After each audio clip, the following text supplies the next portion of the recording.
These are the top 5 countries where expats need to pay closer attention in 2026. Safety risks are rising fast, and because most crimes are not reported, how will you know there's crime? So many expats are like, I feel safe here. There's no crime here. All that does is feed the it's safe narrative. So really, it's about the safety risks, not the headlines. If you're waiting to see tragic crime stories in the headlines, you might be waiting for a while. Hello and welcome back to our Retire Early lifestyle. Ecuador. 80% of crimes in Ecuador go unreported. We've noticed Ecuador getting more attention lately. We're seeing more and more vlogging couples in Ecuador telling everyone how great their life is and to come on down. Well, that's fine. We liked Ecuador a lot when we lived there, but things have certainly changed in Ecuador, even Cuenca.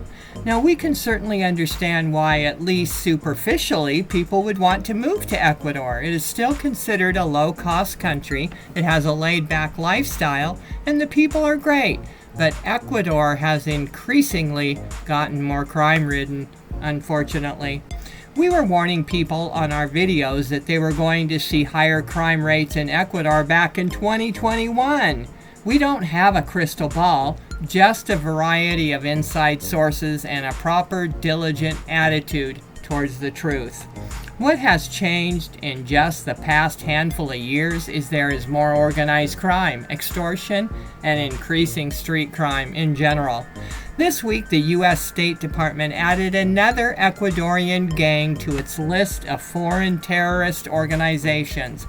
This time, it's the Chon Killers, accused of numerous attacks targeting civilians, law enforcement officers, and government officials. There are several danger zones in Ecuador, starting with Guayaquil, Esmeraldas, Manabi, Los Rios, and El Oro as being the most dangerous. There are numerous reports of different types of robberies happening throughout Ecuador on the coast in Manta, a Ram favorite. There are reports of robberies after hailing taxis off the street. Reports of victims in bars and nightclubs have been sedated with drugs such as scopolamine or devil's breath and then getting robbed. The criminality has gone off the top. It's not just rich-looking people they're robbing now. It's pedestrians and passengers on buses are getting robbed. Not just for their cell phones, but change they have in their pockets. When we lived in Cuenca, the candy sellers would hop on the buses and sell candy to the kids. They would be dressed up like clowns and such. But now, the candy people are armed and dangerous. They pose as candy sellers and then rob all the people on the bus. Montanita has had serious sexual assault reports against foreign women. Quito and Quito's transport hubs still see theft and robbery, and officials warn that express kidnappings can happen throughout the country, including to wealthy-looking visitors. We're seeing the country of Ecuador deteriorating fast. Number 2, Mexico. Mexico has about 94% of unreported crime cases. That's 94%. And one of the biggest reasons why Mexico remains a popular destination with Americans is because of its proximity to the U.S. Americans love tacos. The produce is still affordable, and there are large expat communities everywhere in Mexico, so you don't really have to learn Spanish. So what's changing in Mexico the most in just the last couple of years is more cartel violence. Robberies and street crime of foreigners is also increasing in certain areas of Mexico.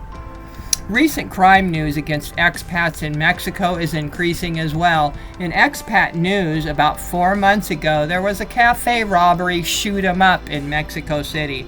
This is not your standard hold 'em up. This was a targeted attack against rich Americans and locals because of rising prices and displacing locals in Mexico City.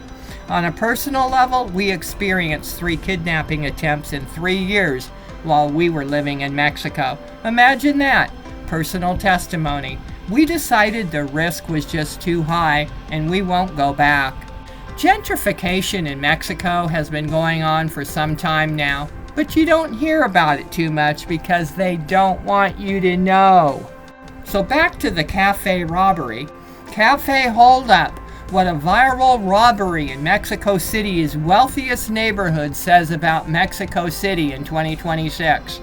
In 30 seconds, there were 7 victims of armed robbery at this luxury expat cafe. Imagine enjoying your meal when a deranged armed man comes storming into the restaurant demanding your money or your life. Gringos, stop stealing our home, the anti-tourist backlash says.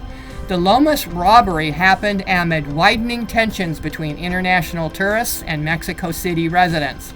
Mexico City in 2026 is a city at war with itself over who gets to live in it, and North Americans are at the center of that conflict. This was bound to happen sooner or later, and there will be more. Mexico has been leading up to this for several years now, and there are some very angry Mexicans. On July 4th of last year, the first protests left graffiti across Roma Norte with messages that shocked North American expats and tourists alike. Disappear the gringos! Learn Spanish, you dog! And out with colonizers! Death to Airbnb! Now check this out. Scam of the century against Americans in Mexico just went down according to this report, but apparently it's been going on for a while now. The U.S. Justice Department slaps massive charges on 5 alleged criminals of the Jalisco New Generation cartel on charges including drug trafficking, weapons offenses, and a sophisticated timeshare scam that defrauded over 6,000 elderly Americans of more than $400 million. Wow. They were able to steal $400 million plus from American senior citizens through fake timeshare investments. Unbelievable. Or maybe we should change that to believable. The sad part is these innocent Americans probably put a lot of money into this timeshare scheme, and they probably won't get a red cent back either. The cartel usually hides or buries the money in these situations. In scams involving cartel-linked ring, the money is often moved quickly or hidden, which makes full recovery hard. Most of Mexico has become a wild card, and safety for expats varies by location. Welcome to Mexico! Should you stay at home or should you go to Mexico? If you go to Mexico, we're letting you know, bring your situational awareness and discernment hat with you because you're going to need it. Moving on to number 3, the Philippines. The Philippines underreports 60 to 70% of the crime. Philippines is going downhill on a high-speed train. We have observed just recently many of our viewers commenting about the Philippines. Americans say they either love it or hate it, and those who hate it aren't afraid to speak up about what they don't like. Expats move to the Philippines because it's an English-speaking country. That means they don't have to learn a new language. And the Philippines is more affordable than the USA, and it has that tropical island lifestyle vibe. So what is there not to like about that? We'd say increasing crime for one. The landscape has been changing in the Philippines. Scams, theft, and elevated crime risk in certain regions such as Manila and Mindanao have gone over the top. The U.S. travel advisory for Mindanao in August 2026 is avoid traveling there. Okay, we will. In July of 2026, in the coastal town of Sibulin in Negros Oriental province, a prominent marine biologist was fatally shot. This is a very tragic death and may well have been prevented, and here's why. The police don't get it or they're not reporting it, but here is why we think this American man was robbed after reading facts about the case. One of those arrested had previously been hired by Carpenter to do some carpentry work in his house. It is of our opinion that because of the bad apples arrested in Mr. Carpenter's murder had previously been asked into the home by Mr. Carpenter himself to do some carpentry work, he had the opportunity to case out the home and see many valuables worth money in the house. All indicators as of now point to the fact that the attack was not connected to the Americans' work. It was really a planned robbery. So, we are still verifying why they killed the American marine biologist.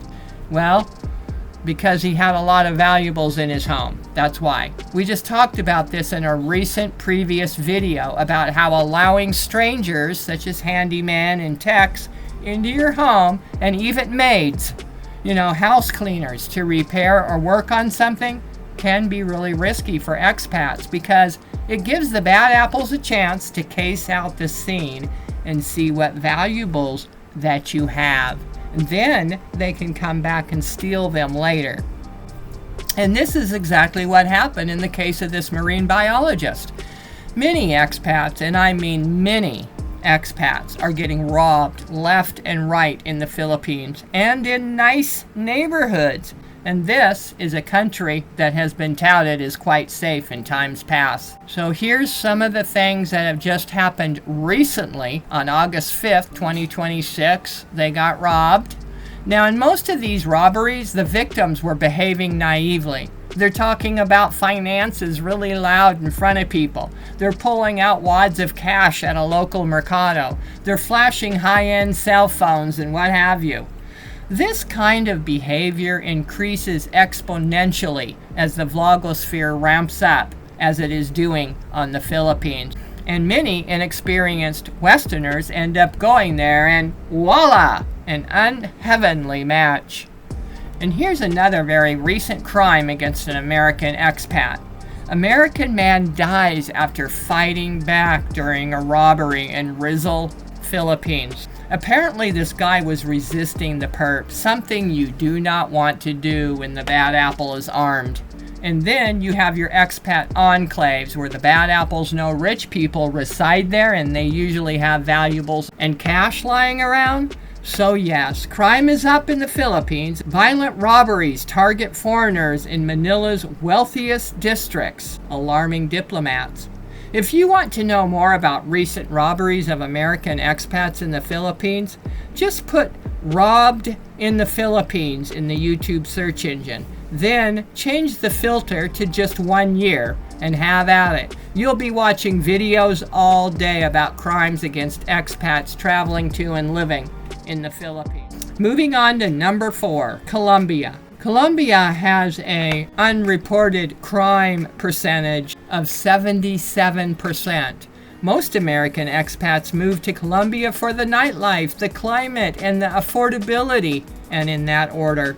Ironically, one of the main reasons why Western men go to Colombia is because of the dating scene, and it is the number one way they become harmed or disappeared from this world. Colombia has always been dangerous with robberies, extortion, and kidnappings, but now, with the latest droves of expats moving there that work remotely on their computers, the crime against expats is increasing greatly. I lost the ability to think. The mind control drug being used to rob unsuspecting tourists, and it's usually foreign men. And lastly, take a look at this. Medellin seems to have daily incidents of tourists getting robbed. Medellin, Bogota, and Cartagena all felt very unsafe to me. I mean, I was once at dinner and I asked my 5 Colombian friends if they'd ever been robbed at gunpoint, and all 5 had, with 4 having been robbed more than once. So there you go.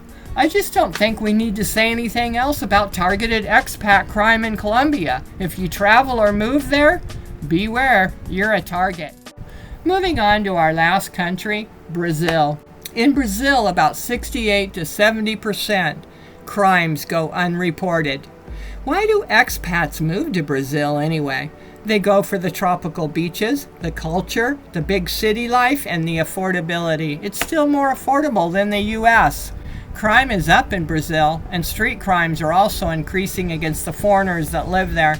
We're talking violent crime and street muggings and robberies. Brazil cities have been very dangerous for a long time. We recall 15 years ago when doing our research finding that Brazil cities were just too dangerous. so we crossed it off our potential list at that time. What I'm showing you here is just the recent robberies of expats and tourists. Now, you would think that folks like passport bros would be more street smart and travel savvy, but apparently they've been drugged and robbed in both Colombia and Brazil. I saw another one of the passport bros in Colombia where they got drugged and robbed. So, what does that tell you? And here's just more of those people getting robbed in Rio de Janeiro a lot. So we're just going to keep showing you all of these terrible crimes happening against foreigners visiting Brazil in the past year. And this is only from the expats that are making videos about it and sharing their stories. I wonder how many never share their crime stories of traveling to or living in Brazil. Sure, Brazil may look like an amazing place to visit on the postcards, and the beaches are really amazing. But is that all there is to moving to another country? Beaches and tourist activities? I think as Western expats, we need to realize that our safety demands serious street smarts. Even backpackers are sharing their story of being robbed in Brazil. For what? They're backpackers, for goodness sakes. What do you want? Their peanut butter and jelly sandwich and their granola bar? We were robbed at gunpoint while backpacking in Brazil, and then they share their story on their blog. It's called Destination Less Travel. No, they didn't want their peanut butter and jelly sandwich and their granola bar. These are targeted crimes wanting the American passport, okay? They know you have a passport on you when you're backpacking. American passports are often targeted by thieves due to their high value on the black market.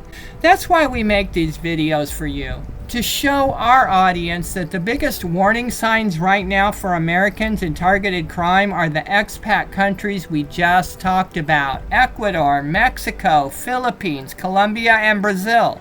I think the real lesson when dealing with targeted crime is don't judge a country by the best neighborhood, best beaches, most expats, and cheapest countries. Judge it by the full risk picture by assessing the overall crime happening against the foreigners in that country. Well, here you go. Targeted crime straight from the horse's mouth. There are other countries that are becoming increasingly more crime-ridden for expats and tourists as well, and they are Thailand, Germany, France, Spain, Sweden, Belgium, Costa Rica, and others. Thanks for watching today. Stay safe, and until next video, take care and bye-bye.